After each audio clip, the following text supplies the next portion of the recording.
क्या आप जानते हैं भगवान जगन्नाथ का असली रूप यह लकड़ी की मूर्त नहीं बल्कि एक चमकता हुआ नीला पत्थर था जिसे नीलमाधव कहा जाता था। आखिर वो दिव्य पत्थर गायब कहाँ हो गया और भगवान अधूरी मूर्त में क्यों बदल गए? यह कहानी मालवा के राजा इंद्रद्युम्न से शुरू होती है। उन्हें पता चला कि ओडिशा के घने जंगलों में भगवान विष्णु साक्षात नीलमाधव के रूप में पूजे जाते हैं।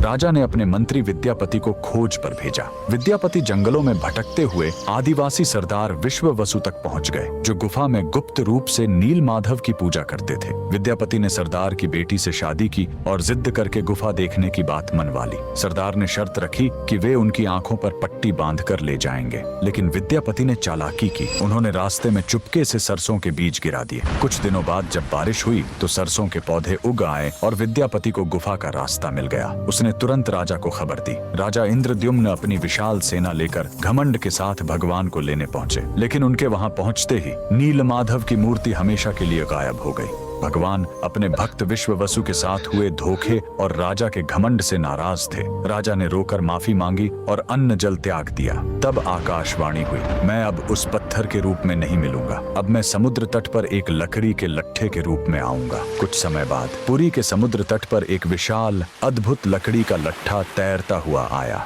राजा समझ गए कि यही भगवान का नया रूप है। उन्होंने तुरंत आदेश दिया कि इस पवित्र लकड़ी से भगवान की मूर्ति बनाई जाए, लेकिन समस्या यह हुई कि वह कोई साधारण लकड़ी नहीं थी। जैसे ही राज्य के बड़े बड़े कारीगर उस पर छेनी हथौड़ा चलाते, उनके औजार ही टूटकर बिखर जाते। उस दिव्य लकड़ी पर खरोंच तक नहीं आ रही थी। तब स्वयं भगवान विश्वकर्मा एक बूढ़े शिल्पकार के रूप में आए। उन्होंने कहा, मैं इससे मूर्ति बनाऊंगा, लेकिन मेरी एक शर्त है, 21 दिनों तक कमरा बंद रहेगा। अगर बीच में दरवाजा खुला तो मैं काम छोड़कर चला जाऊंगा। राजा मान गए। 15 दिनों तक अंदर से छेनी चलने की आवाज आती रही, लेकिन फिर सब एकदम शांत हो गया। रानी गुंडिचा को लगा कि बूढ़ा शिल्पकार शायद अंदर मर गया है। घबराहट में उन्होंने दरवाजा खोल दिया। अंदर देखा तो शिल्पकार गायब था और वहां भगवान जगन्नाथ, बलभद्र और सुभद्रा की अधूरी मूर्तियां थीं। राजा बहुत दुखी हुए, लेकिन तभी भगवान ने संकेत दिया कि वे इसी अधूरे रूप में रहकर भक्तों को दर्शन देना चाहते हैं।